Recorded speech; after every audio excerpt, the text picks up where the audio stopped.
climate people, a really lovely attribute of the industry is this supportive nature that I've never seen in other industries, from working in finance, heavily involved in real estate, working in tech, to working in climate. That's been something genuinely impressive, and long may it continue. Obviously, the sense of purpose is huge for climate people, and there's a calmness that is kind of surprising given everything that's going on.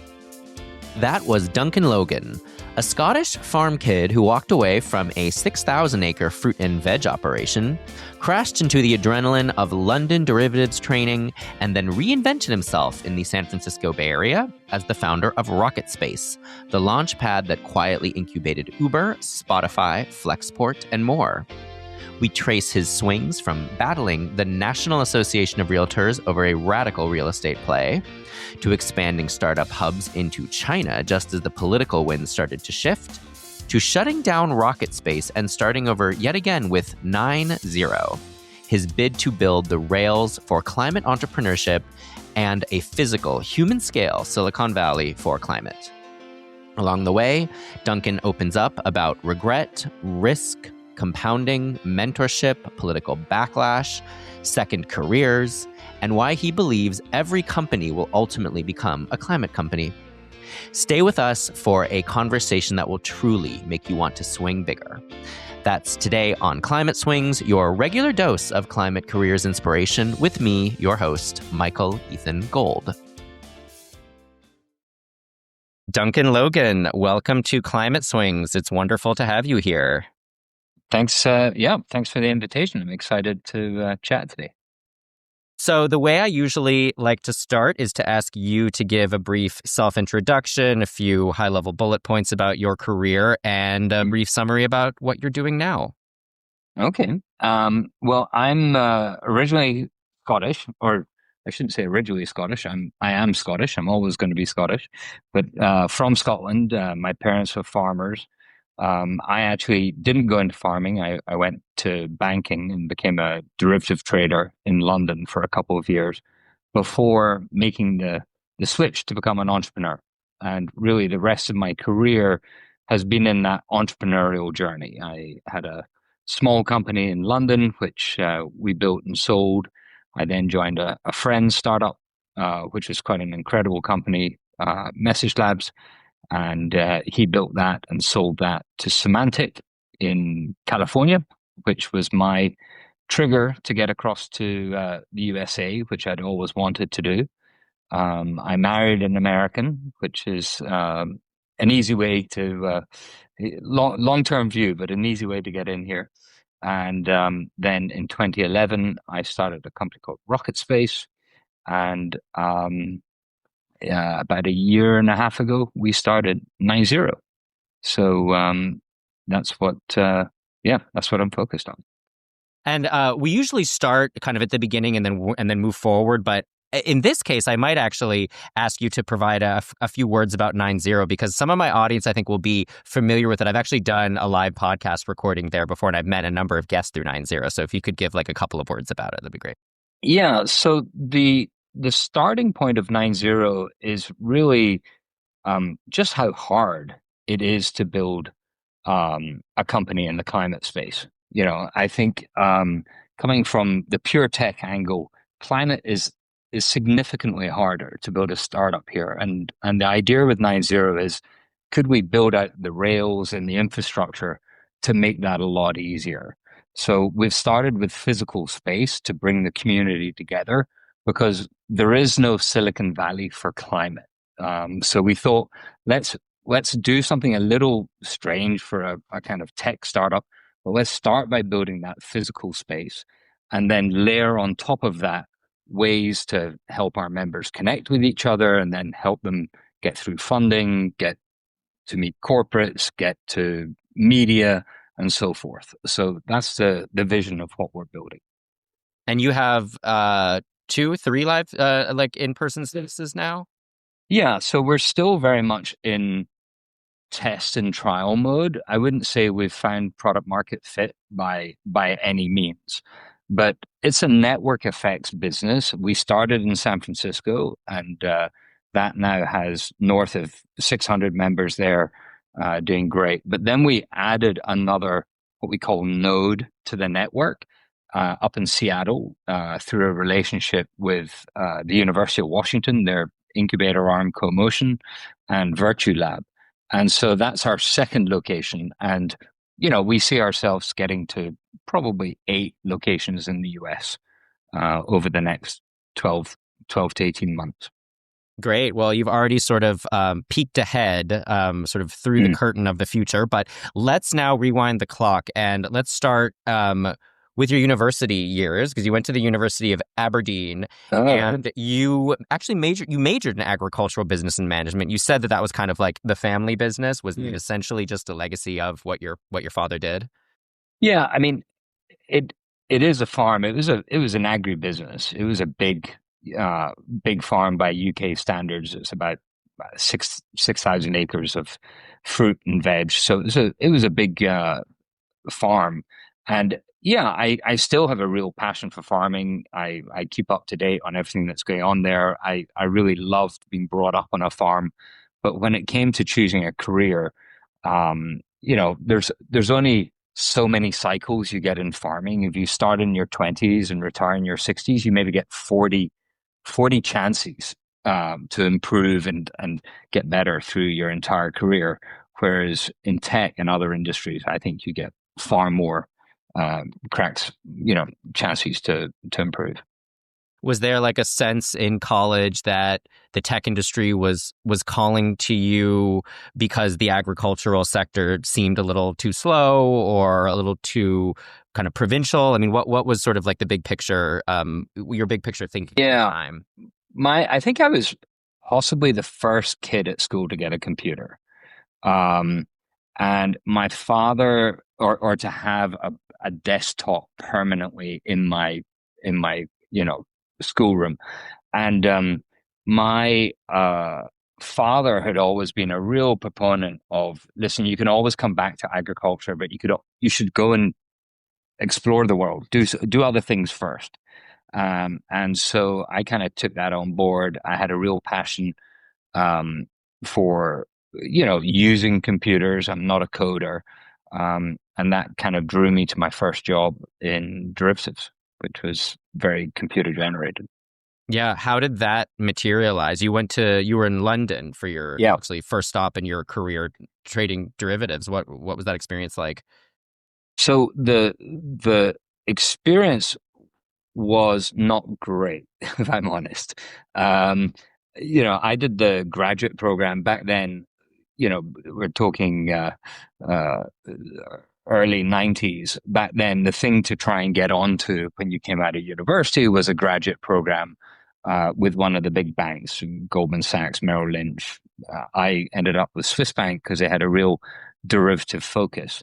And so I managed to get onto that program. But it is hardcore math. And, you really are in there with computer scientists, and they were, many grades above my mathematical standards.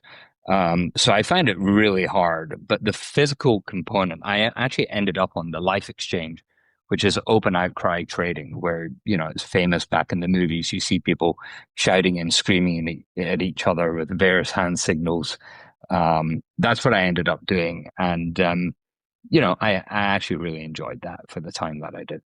It was kind of the adrenaline rush, I guess, sort of the in the moment.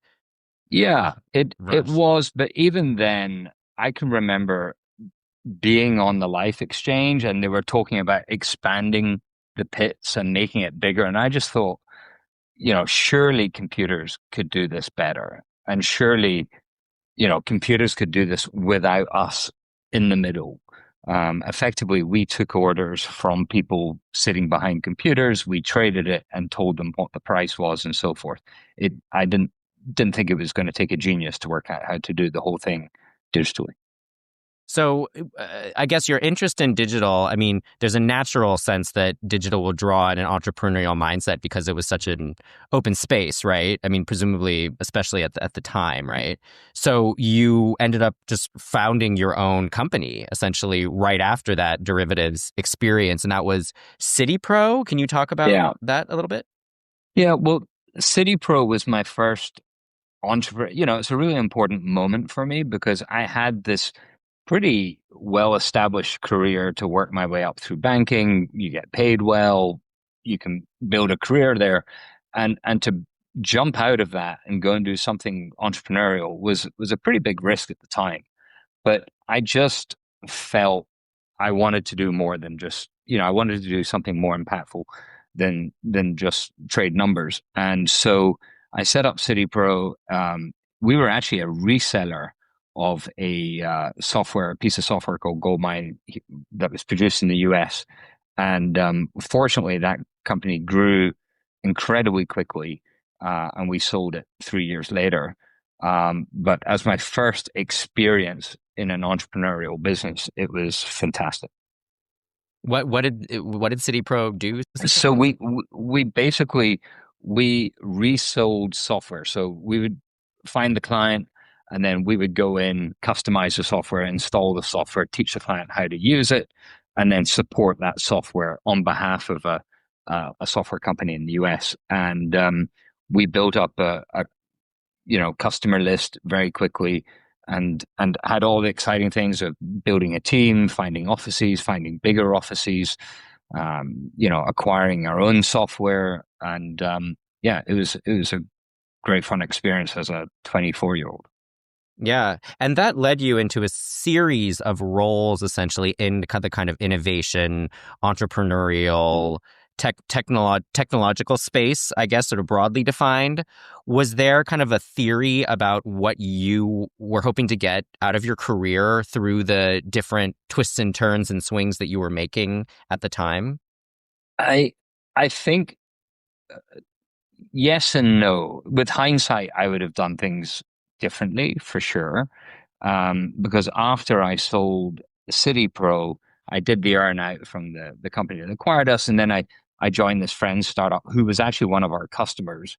And Message Labs, I went in there in a biz dev sort of role, and I loved it. I learned so much from that company, and the team. They'd already had exits much bigger than City Pro, and they created a culture which I don't think you could really find now. It was just such hard work, but such fun, but really getting people to drive, to push, to perform at their highest level. And that company built and grew quickly and ultimately sold to Semantic in 2008. Yeah, I mean, I hear a lot about the drive to kind of grow and learn and build something essentially as a motivating force. Did this then kind of push you forward through? You then worked at National BLS, the buyer listing service, but that kind Yeah. of then that was sort of like a swing into real estate as well, right? Which is obviously relevant to kind of what you're doing now. So Yeah. you talked about that a little bit. Yeah. So when Semantic acquired Message Labs, that gave me an opportunity to get a visa to come and work in the US. And maybe it's a small boy from a small town who lived in a remote farmhouse.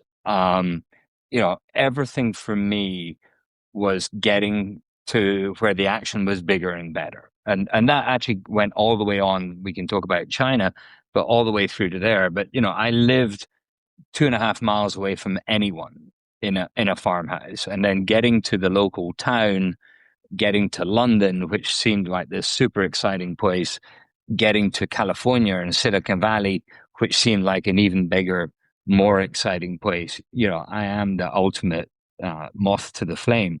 So when I arrived in Silicon Valley, um, I was thinking of what's next, and I arrived here in 2007, late 2007, early 2008, and we were obviously going through the financial crisis. We were going through the housing implosion. And one of my friends had been very successful building a company called Trulia, which is now part of Zillow. And they had listed all the properties for sale in a digital format. And when the market's going up, every buyer is searching for properties. And, it made total sense that that was the way they built that side of the market. But when the market's going down, every property owner is looking for buyers. And there was no buy side of what Trulia had built. They had built the sell side, but nobody had built the buy side. And so that was the initial idea, to pull together a buyer listing service. I think everyone's heard of the multiple listing service on the MLS on the sell side. And that idea, I was working on that idea when I kind of got a tap on the shoulder and learned that in America there's an organization called the National Association of Realtors, and they were none too happy with what I was trying to buy. And we're actually going further than that. They were banning their members from using my service or coming near. And it became clear that it was going to be a David v. Goliath fight. And I didn't have the credibility to pull that off. So that was your early foray into the kind of place-based economy, I guess you could say. And then you decided to move, I guess, sort of maybe a little bit more into corporate innovation and I guess kind of corporate ecosystem building. Is that sort of accurate to say, with like Nextcube, Sway Ventures, or those kind of a manifestation of your interest in kind of building community? Yeah. Well, before that was RocketSpace, and so after National BLS, I really thought, I didn't have an idea. And I was kind of, what's next? What am I thinking about? And what I did know was there were a lot of people like me kind of playing around with ideas, but all doing it remotely. And, I would catch up with people, who were also working on ideas, have coffee and so forth. And it just dawned on me, why wouldn't we all work together? And I hadn't heard of co-working. There was no WeWork. There were one or two very small, very early places in San Francisco coming together. And so I did what I often like to do. I kind of put the idea out there on the internet. I actually put it on Craigslist, and I just said opening soon, downtown, a place for entrepreneurs to come work. And I think I went off to the pub and had dinner or whatever. When I came back, my inbox had just blown up. There were all sorts of people saying, hey, I heard from, I read your advert, or hey, I heard from this person what you're doing, and can I get the details?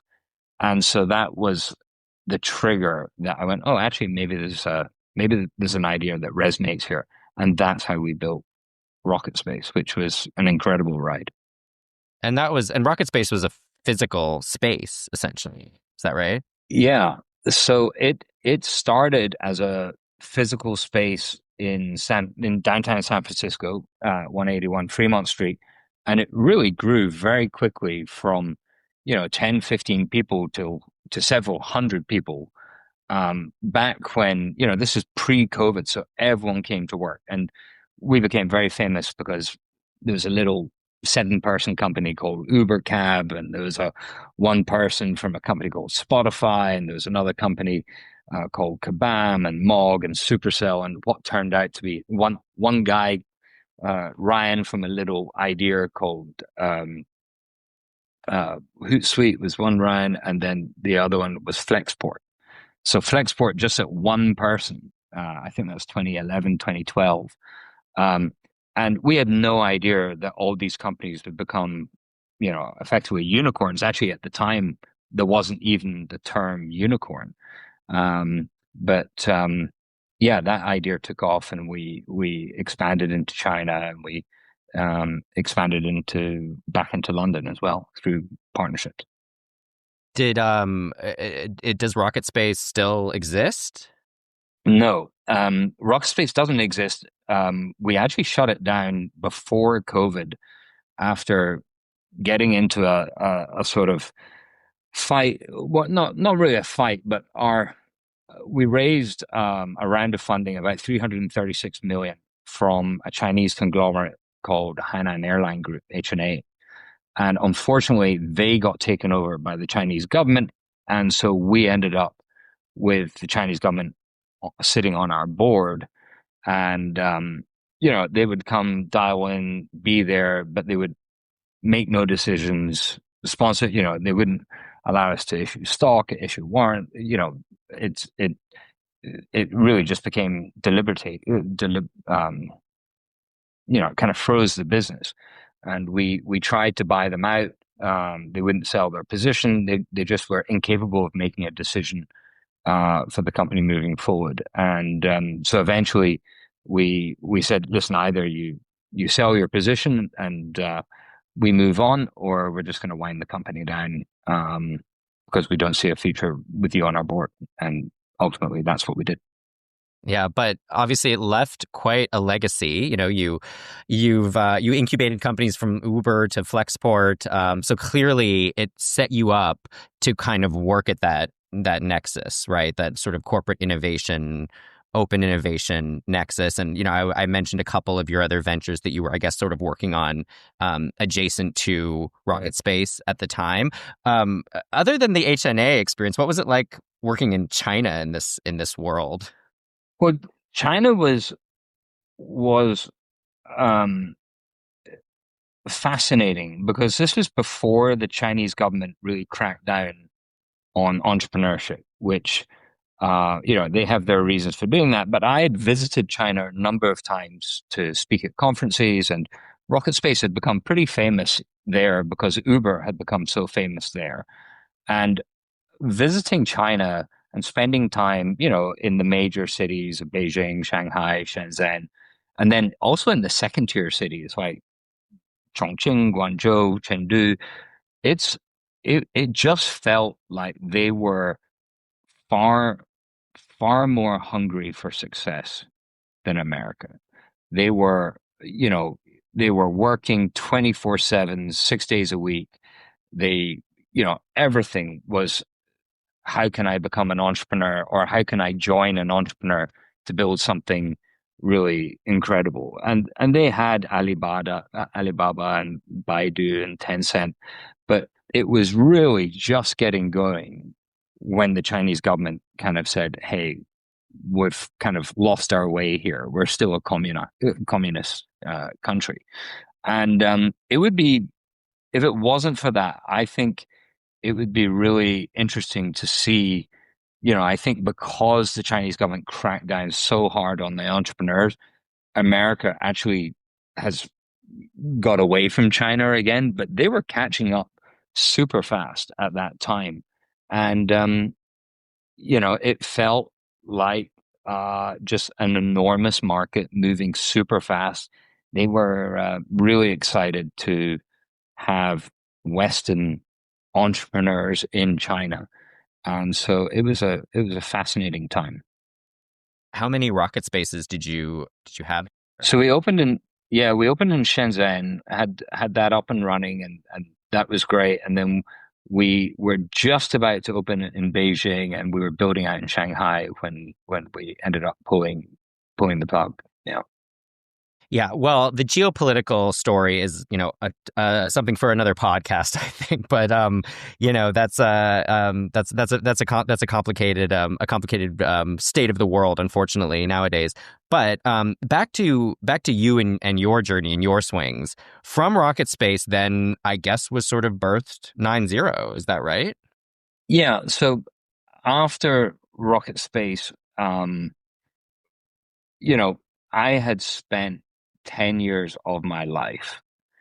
And anyone who's gone through that entrepreneur path knows, when we had we had a big office in London, a couple of thousand people working there. We had San Francisco, we had China. So we were kind of the sun never set other than for a couple of hours at the weekend. And so you're working 24, almost 24-hour days. I had two little children. and it was full on. And so after RocketSpace, I took a little bit of time just to think of what's next. And you mentioned Sway Ventures and NextCube. I'd sat on the board, and so I got involved there, but I found it really hard to engage in someone else's business, and I just needed to take time and think about what's next. And Matthew and I had met through RocketSpace. Matthew's my co-founder at 90, and we just talked every day, I think, for 2 years about various ideas and how could, what did we want to do? What did we want to get into? We talked about crypto, we talked about climate. But the thing that really drove us to climate was we both had young families and we both were looking at the data around climate, and it was, it was it's inevitable. The climate change is already happening. This isn't something in the future. You can see it in so many different graphs and charts. And it just felt inevitable that ultimately every company will become a climate company. And ultimately, whether we like it or not, whether we politically support it or not, the human race is going to have to spend an enormous amount of money, time, and effort solving climate change.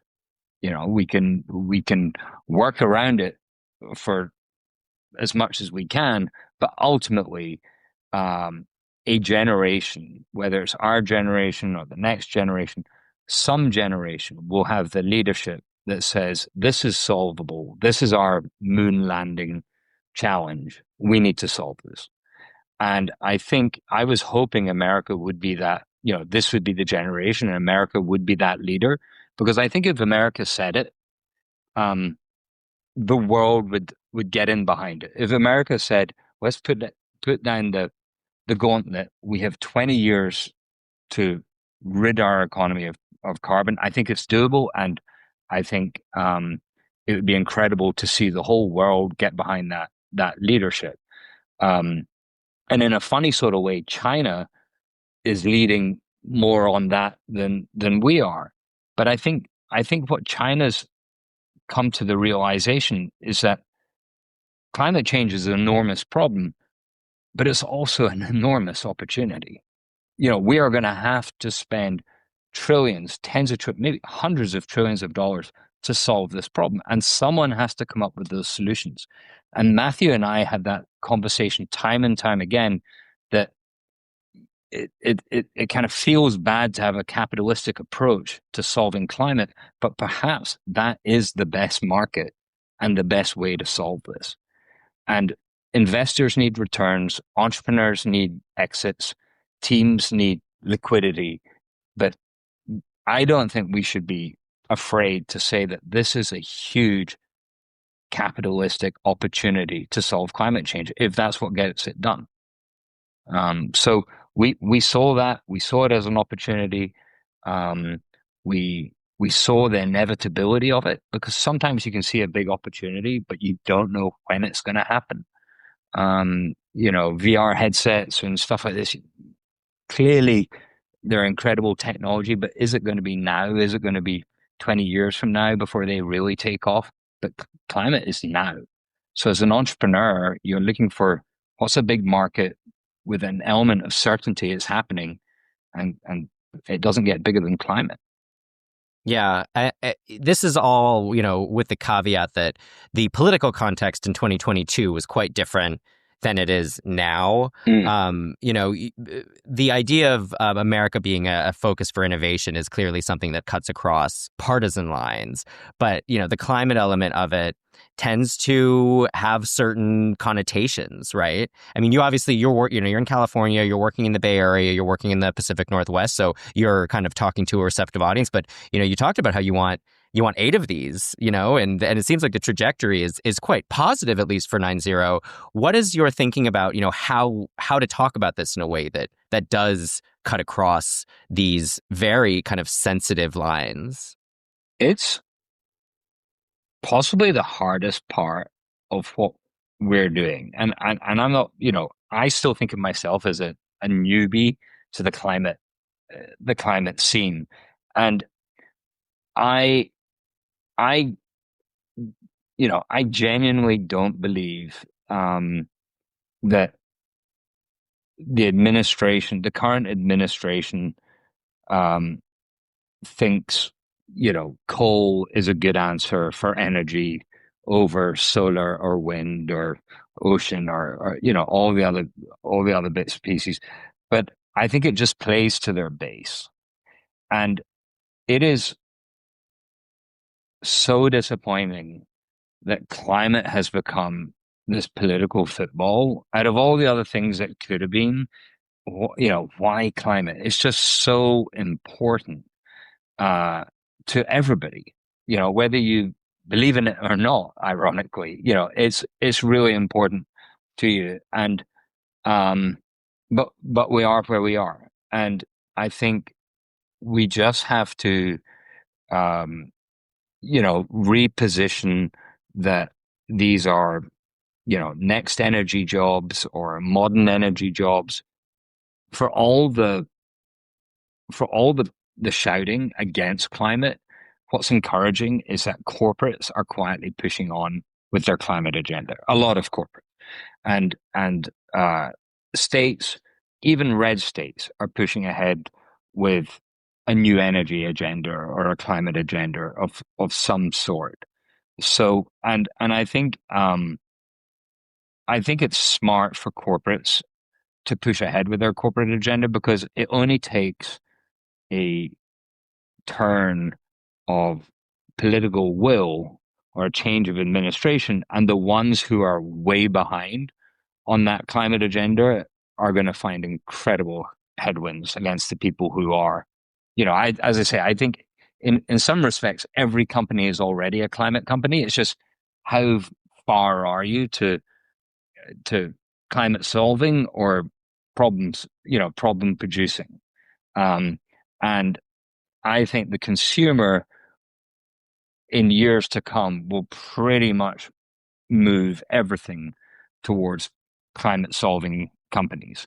And so if you're still some dirty, polluting, whatever, you're going to have a huge uphill battle to get there.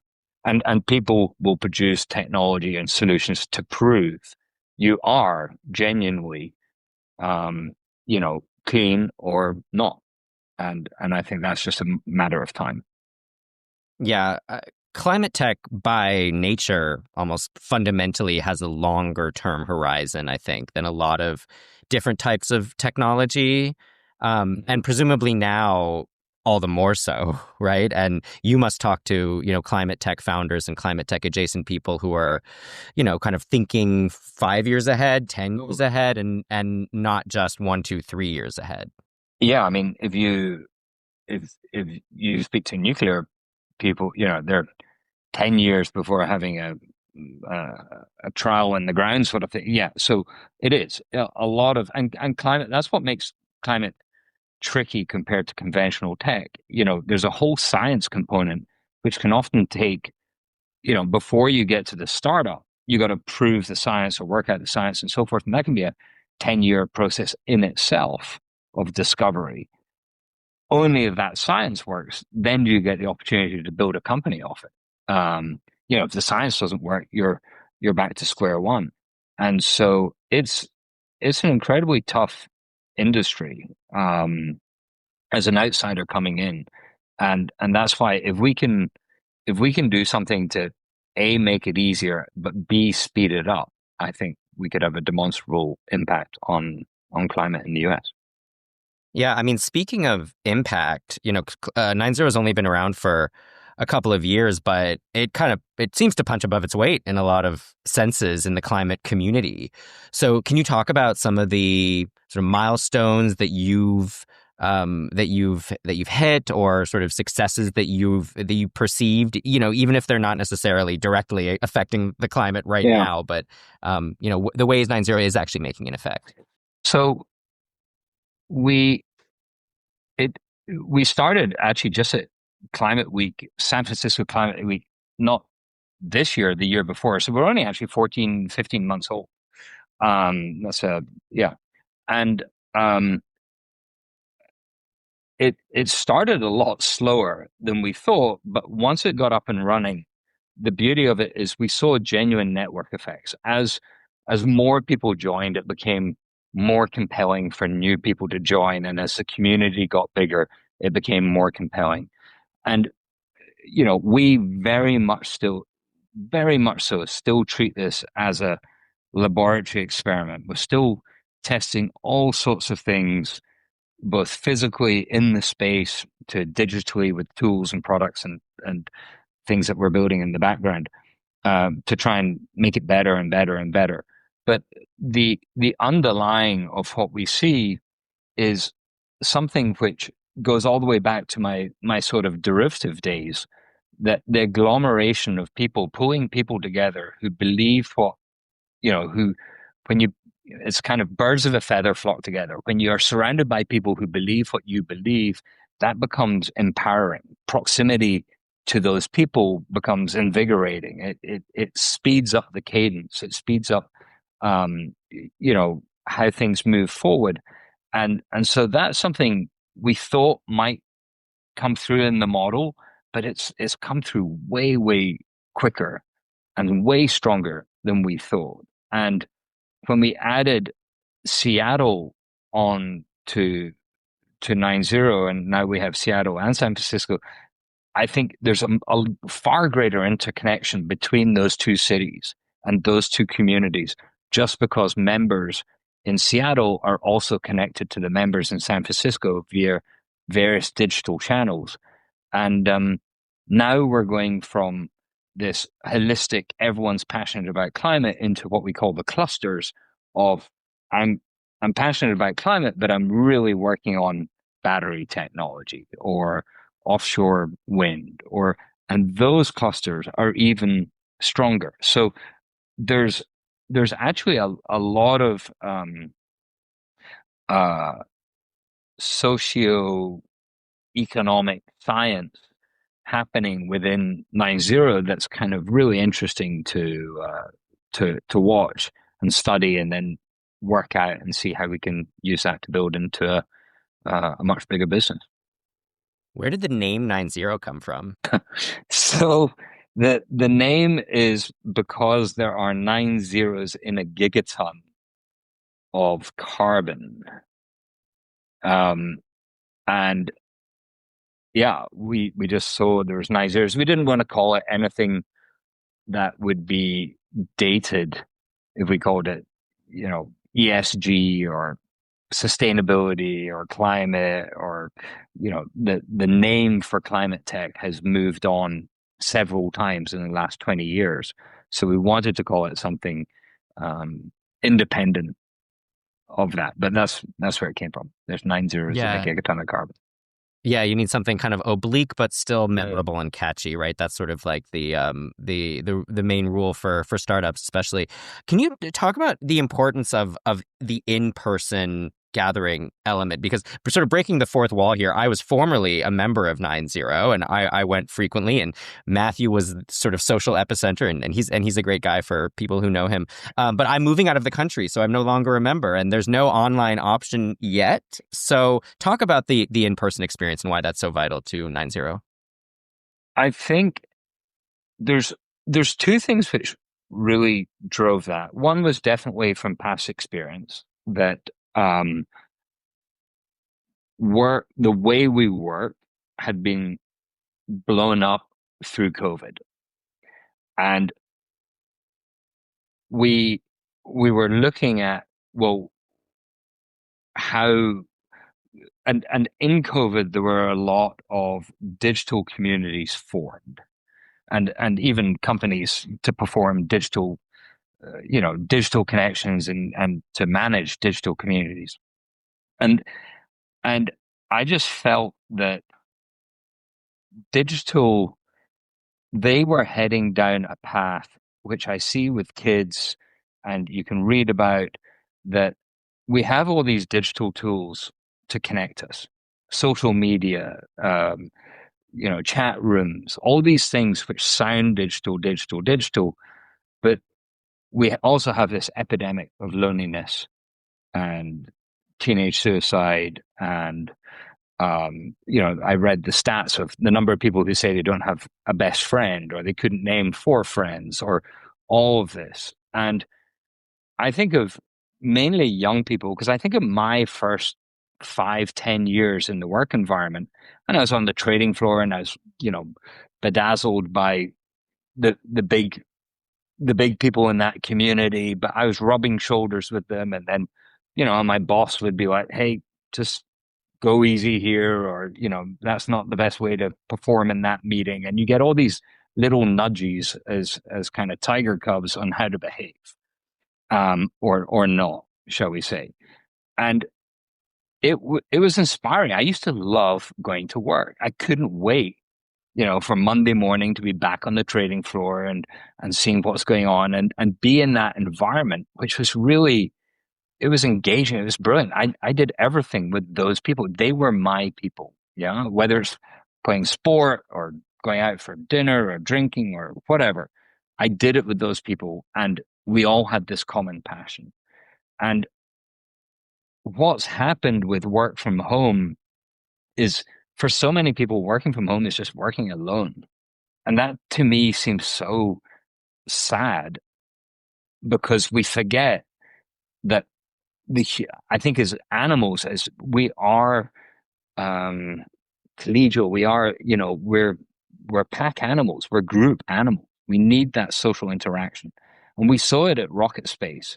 And so when Matthew and I were talking about 9-0, I was really pushing for it. I think we should try and do something in person. And we know all the investors and everyone's like, well, couldn't you just do this digitally? It's so much harder doing it in person. And who wants to deal with real estate and so forth? But actually, it's become a uniqueness to 9-0. And I really, if we can create the fun and excitement and atmosphere to get people back into an office, to work with people who believe what you believe, who are passionate about what you're passionate about, that I think has not just huge effects on climate, but actually huge societal effects on people. So many people work alone, but also live alone. We're getting married later, we're having children later, or we're not having children, or we're not getting married. These are not great things for society. I don't think. And so I think it's also another way to pull people into climate, that if people are lonely and feeling rejected or feeling left out, and they know someone working in climate who says, listen, if you want to get in, just come and hang out at 9-0, come and see this space. I think there's an opportunity for us to get more people working on something they can become passionate about. Yeah. And there's obviously a role for digital spaces in climate communities and climate tech also. But presumably, what they call sort of the friction of needing to, get up, go to a physical space, get on transit, et cetera, means that you have a little bit more skin in the game and you really do show up, right, for that community and for the work you're doing. Steve Jobs used to talk about this purposeful serendipity, these chance encounters which change your life, change your thing. It's why we go to Climate Week in New York or Climate Week in San Francisco, or to try and nudge along these chance encounters of bumping into people and meeting people and forming relationships. I think it's really hard to form a trusted relationship with people until you really spend some time with them or whatever. So yeah, of course, there's digital communities. I think they have a place, but I really hope we can pull people back into a physicalness. And we've already, it's kind of interesting.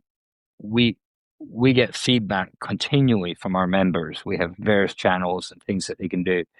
And so many members talk about how this has changed their life by having something that's actually got purpose to go to get out of the house and go to. And, that's a really cool thing to hear.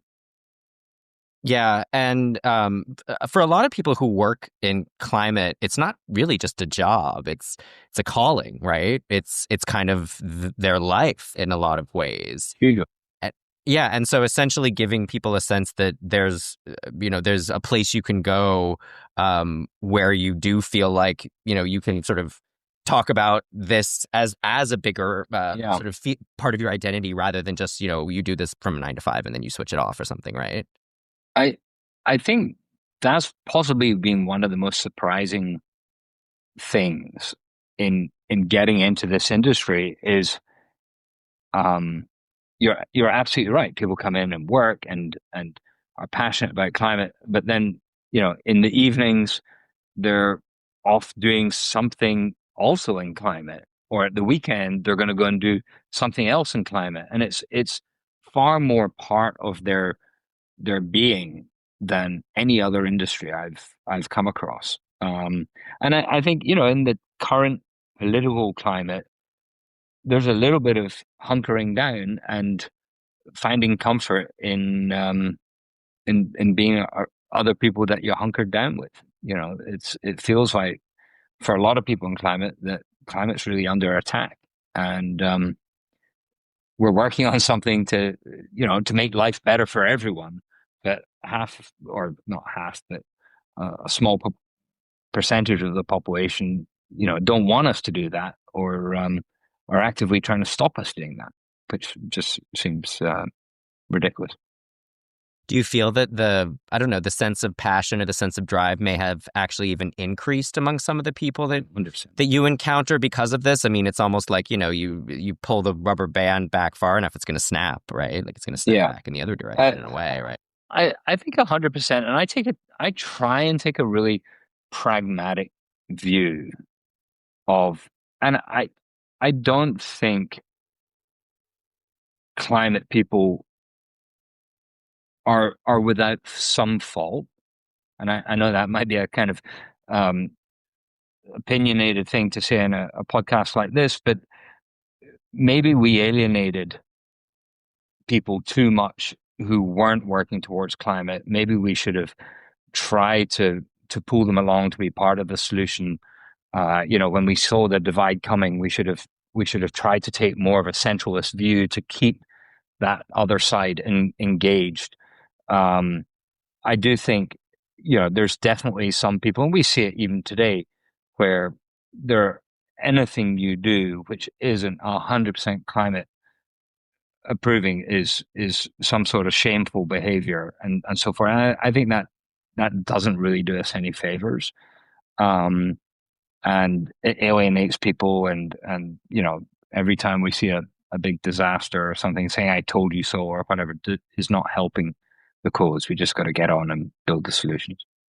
Yeah, the purity testing of climate can get self-destructive in a way, right? Very Counterproductive. Yeah, very quickly. It's not, you can't.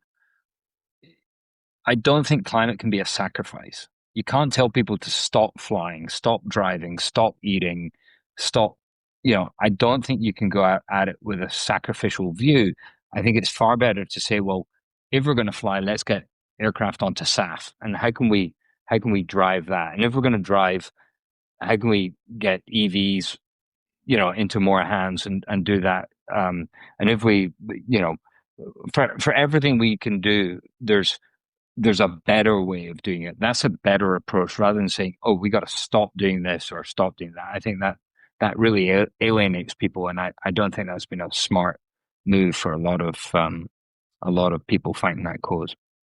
Yeah, and I mean the sense of innovation creates a feeling of opportunity around climate tech where it isn't about sacrifice, it's more about abundance, right? Exactly. What on that note, what are some of the actual innovations that you've seen bubbling up, I guess now in 9.0 that you're kind of excited about? And of course, you don't need to name any names for companies Well, to maintain their privacy, but what gets you excited well, about this work on the ground? I think you also have to be careful not to pick favorites. So, I love all our children equally, but no, I think what's really cool is to see a lot of climate is still at the data level.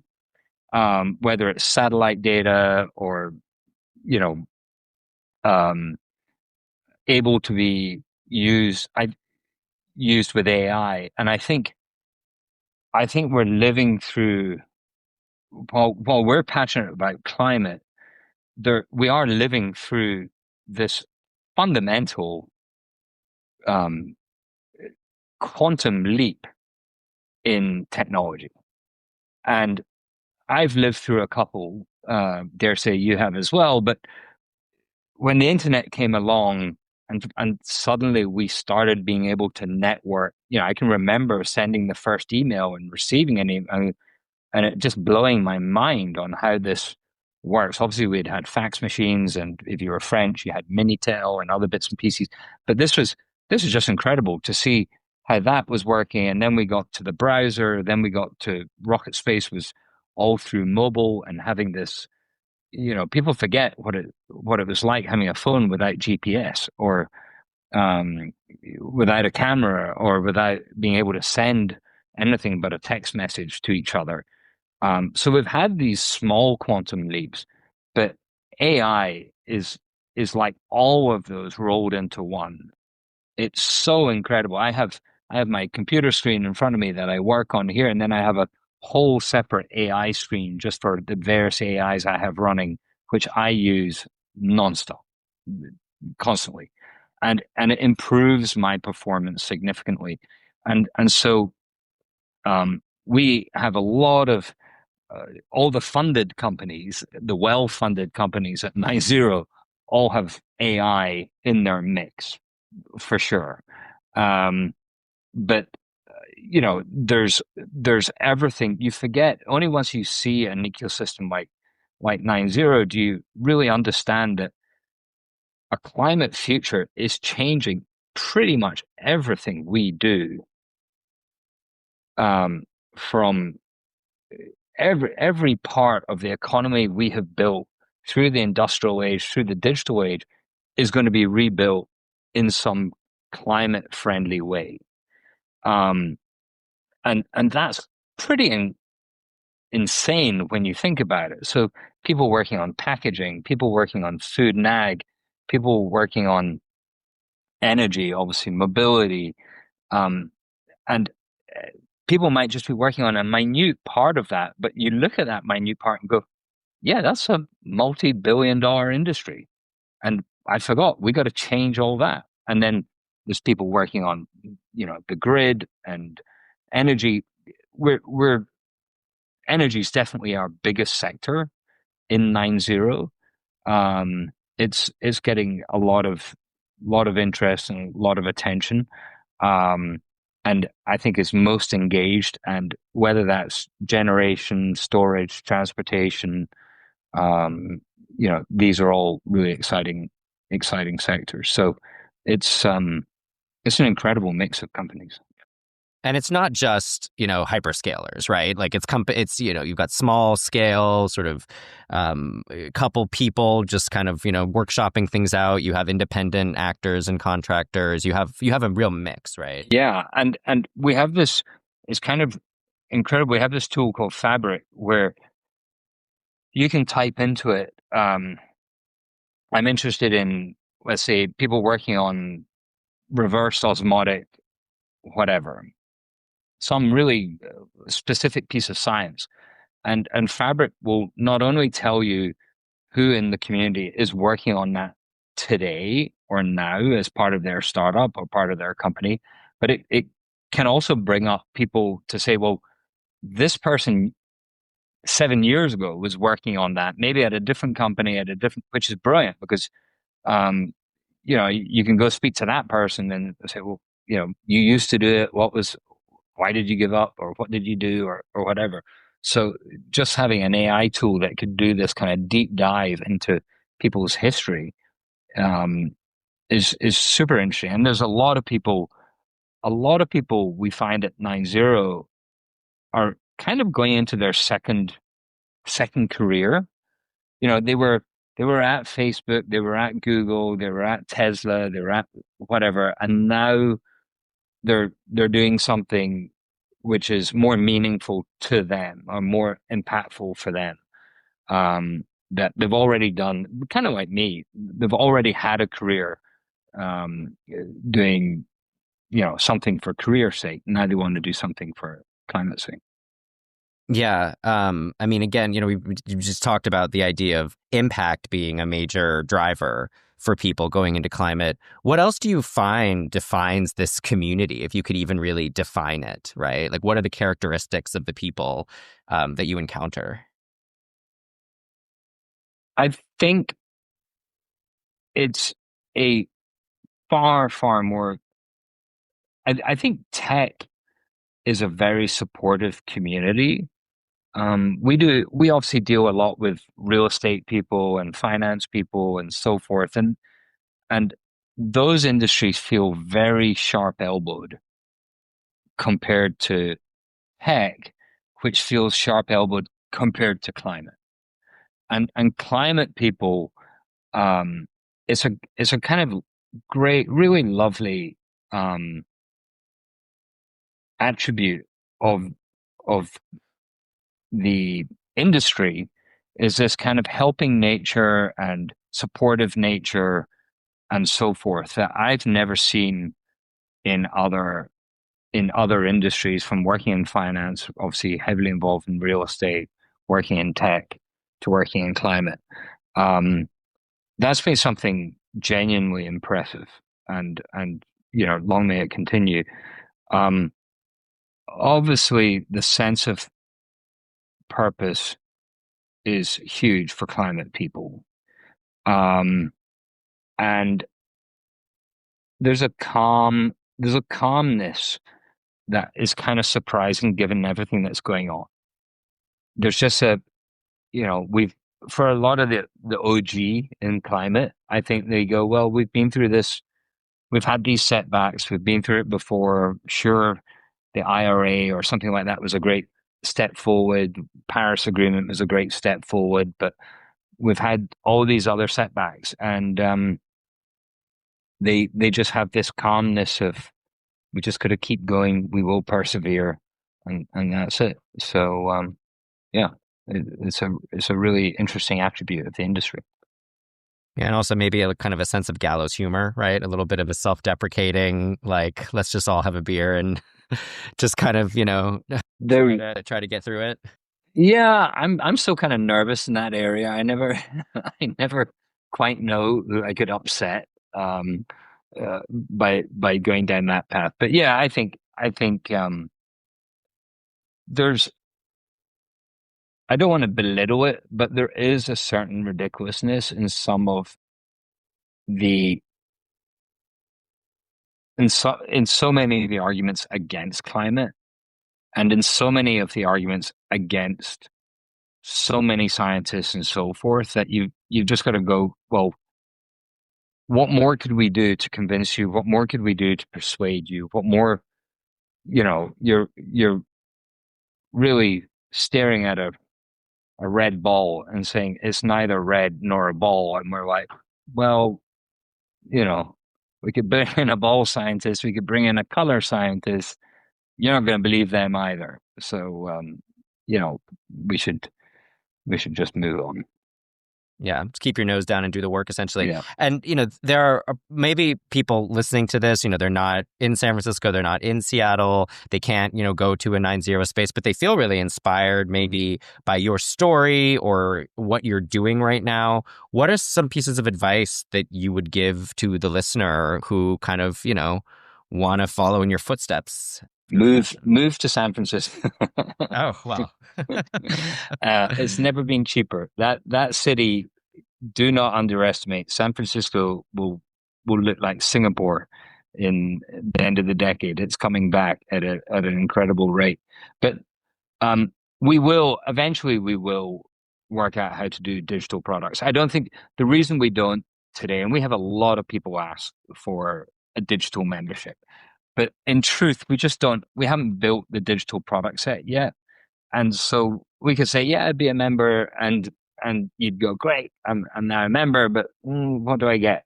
So we're building out the digital products, and we'll bring them online for the community, and we'll see what sticks and see what people genuinely like and get value from. And as we do that, we'll open it up to others. But there are so many great communities, work on climate based, carbon notes. Um, you know, there's just fantastic for whatever way you want to cut it, whether you want to go broad or whether you want to. There's even Women in Batteries, I think, is one of the groups that we've hosted events for, which is, you can get into as niche as you want. So there should be something for everyone to be involved. My encouragement would just be involved. It doesn't have to be with 9-0. Obviously, we'd love that, but if that's not available yet, just stay part of that community. Stay cheering others on, because that's what will get us through. And hopefully 9-0 can grow and build and add value to people, and many others as well. This isn't a monopolistic play by any means. We're constantly looking for partners that could help our community and augment it and so forth.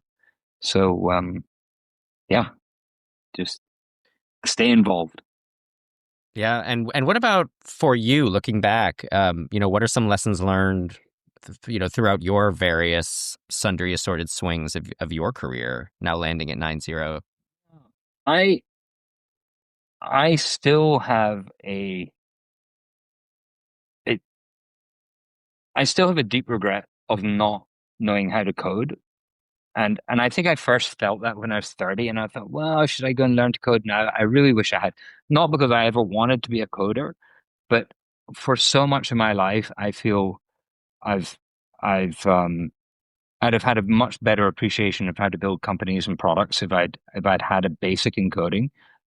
Ironically, now with AI, it looks like those days are rapidly heading behind us. But I'd still love to, I still think it's really important that for any youngster coming into the this sort of community, being able to code or understand how code works, I think is really important. The second thing I would say, again, if I was back at age 20, was I would almost say forget about university. Um, find a an amazing company and you will learn more. If you can find what you're passionate about and then work at an amazing company, that company will be like a university to you for 4, 5, 6 years. So that could be an incredible company like Coinbase or Google or Meta or Tesla or SpaceX, or I think working at those companies, I was very fortunate. University's free and for better or not in Scotland. So it didn't leave me in debt and all the rest of it. But I see these kids going to universities, getting degrees, and then having hundreds of thousands of dollars in debt. And that is broken. That is fundamentally broken. That is society preying on not the weak, but just the uneducated. Because I think most of those kids get to 30 and go, what on earth did I spend all that money for? I didn't need to. I was kind of, the system pushed me into that. And so I think you can learn anything you want online now and actually learn it from the best of the best, which is far more interesting. And so I think going to get a practical experience with an incredible company that should be the goal, not getting into some esteemed university. And then my final thing would be the change you want to see. Um, it I think again I think this is less of an issue now, but I think there's so many people working at jobs where they're not really passionate about the outcome. And that's something that getting into climate has kind of taught me, that there are so many people working in climate who have such a passion, not just for building the company and building their career and so forth, but for the outcome of what that company will do or that industry will do. Um, and I think that is incredibly fulfilling to your life if you can get into a career like that, as opposed to get a job because it pays the bills. Yeah. Aside from telling your 20-year-old self Mm. that you should learn to code, are there other lessons that you would tell your college agricultural business major self about the road ahead that you would have wanted to have known? Um, Compounding, I kind of flicked across three different, well, I guess agriculture, finance, tech, and now into climate, and and and the UK and then the US, and those are kind of major resets. Um, and to say, well, I'm going to work in London for, a decade and build up my whole network and career and I think, and then move to San Francisco where nobody gives a damn about what you've done. What you've done somewhere else is irrelevant. It's what have you done here and what have you done in this industry and what have I don't care you were a drifter. And so that's a huge reset. And every time you do that, you you break that compounding chain, which becomes so important. And what's the Warren Buffett has this whole thesis around compounding. I think it's absolutely true. I sold my first company when I was 27. Oh my God, I wish I just put all that money in the S&P and sat on it. And trust me, it would be so life changing with just the compounding effects. But nobody teaches you, kind of personal finance. That it would have had a great effect. But I think, yeah, I would say to people, if you can, whatever if you're passionate about climate, get into it day one because you will build your career, build your network, build your influence, build your mindset, compounding in it. Don't do something else first and then say, oh, if I'm really successful here, then I'll get into climate. Get into climate and be successful there. All these people second careering into climate is great. I'd rather that than them not come into climate. But you can be you can make a ton of money, solve an incredible problem, build an inspiring career in climate from day one. So don't be scared to get into it and get going with it. I think you'll find the community is, will bend over backwards to help you get going in climate. So essentially, seize the day because life is short, right? Find your purpose and go for it, essentially. Exactly. Right? Don't put, Yeah. I just see it a lot that for a lot of people, climate's like a second career. Once I'm successful, I'll go work in climate. Or maybe it's because it wasn't really an option for these people when they were first coming out of university, but now it is. So instead of once I'm successful, I'll flip into climate. Just become successful in climate. Yeah, breaking the fourth wall a little bit again. That question about what you would tell your younger self was actually inspired by Matthew. He suggested it to me one time over coffee in the 90 Lounge. So shout out to Matthew again. Yeah. I'm sure he'll listen to this. And given that 90 is all about community and people coming together, there's a lot of mentorship that occurs. And I'm sure you've had your experiences with mentorship yourself. Can you talk about some impactful moments where you've been mentored or you've mentored others, or just kind of your experiences with mentorship in general and the importance of that? I've been incredibly lucky to have a number of mentors from very early, because I was an entrepreneur very young. I kind of felt it really necessary to have it. I started my first company, I think, when I was 24, and it grew very quickly. Before I was 25, we had 45 staff, and we're building and growing that. And back then, that wasn't that common.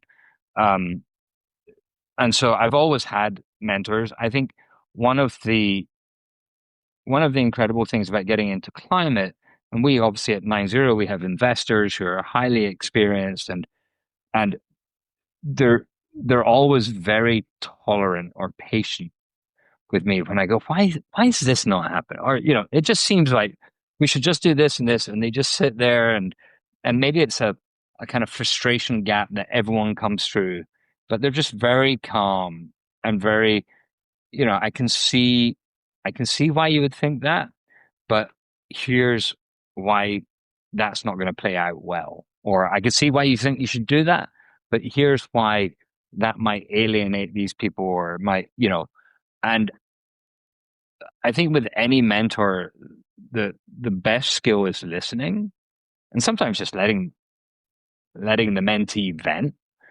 Um, but it's not telling the mentee what to do. It's that tiger cub thing. It's just a nudge in the right direction, or just a small comment which you go, oh God, why did I say that? And why did I do that? Um, so I I I think having great mentors is a superpower, kind of like AI. For those that don't use AI, my wife's just getting into using AI. She's going to kill me for telling people this. And I've been going on about AI for almost 2 years. Just how I find it amazing, and it just gets better and better. And and she keeps coming up to me and going, "Oh my God, it's just that look at this." And I'm like, "I've been telling you, but I don't want to ram it down your throat. I just try and nudge a little bit." But yeah, a great mentor is worth their weight in gold. I think it's underplayed at the moment. I think young people, every young person, should um, have a mentor for a year or two and swap them, change them. Um, it's why do only I know hugely successful people, uh, billionaires in their 60s who spend huge amounts of money on advisory boards and mentors and so forth. Um, but you know, most of us could get it for free, but we never bother. So I'm a big proponent of it. Yeah, and again, for you, kind of looking back through the various swings that your career has taken, what would you say are some of the connective threads? Like, is there one or two or three common themes that link all these swings from, the agriculture major in Scotland all the way to the sort of 9-0 entrepreneur in the Bay Area? I Yeah, I very much so. Um, I I have always loved, and I think came from my father as well. Even though he was a farmer, I think he was the first person ever to grow broccoli in Scotland. He was the first person he was always very adventurous, and it wouldn't just be one little row of broccoli. He'd put in 5 acres or 10 acres of broccoli and say, well, we better make it work, or it's going to be painful. It's not like some little test. And, um, and I think that kind of forced me always to have one foot in the future. And I think I had this expression at RocketSpace of we, we're kind of working with the what's next. So, big corporations are selling the what's now, and and medium-sized companies are selling the what's next, and startups are really working on the what's next. Most of the time, what a startup is working on today is not going to hit the main stage for 5 to 10 years, and there's probably some interim solution that hits before their solution hits. Indeed, it's one of the most common failings of an entrepreneur is being too early. Their idea will work eventually, but so often the idea doesn't get the funding or the backing because it's just too early. And then you see it come around 5 years, 10 years, 20 years later, and you go, oh my God, that's exactly what those people were doing, and so forth. So, yeah, that's definitely one theme. Second one would definitely be around entrepreneurs. I'm just a huge Uh, I have enormous respect for anyone who tries to create jobs rather than take jobs, as it were, just, tries to be that entrepreneur. It is a thankless task 99 days out of 100, and one day out of 100, it's the best day of your life. But it can be a horrible grind. Um, and so, I have huge respect for those people. Um, yeah, I think those are the two, always pushing for what's out there in the future. I love that. And, yeah, for entrepreneurs, and I guess a community component. Um, I see enormous benefits when people are together with like-minded people. Um, you hear about it, whether it's, you know, the billionaire crowd of Silicon Valley saying, "Oh yeah, we're at dinner with these guys or playing poker with these guys, and we came up with the idea in a way, and here it is as a multi-billion dollar." You don't get that if you're sitting alone at home. You've got to get out, and you don't get that. I don't think you get that on a video call or chat room. You've got to get out there and have a beer with people, and that's or a glass of wine, whatever.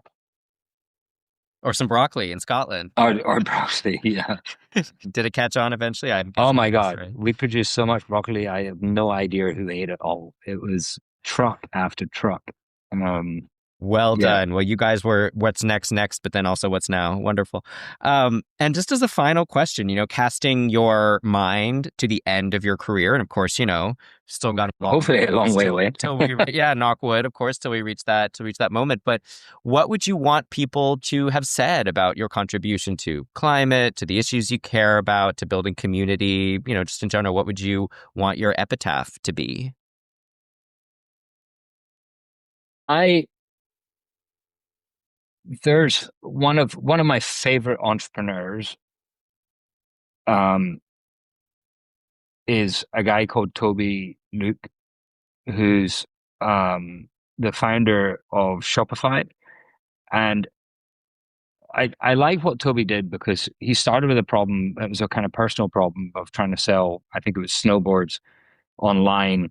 And he built the solution for himself. But ultimately, it, if you think about selling something online 20 years ago, before Shopify, you'd have to find a domain, create a website, set up a shopping cart, set up a payment engine, before Stripe, um, put in anti-fraud, and then do shipping and return labels, and then, plug in with Fed. It was just a nightmare.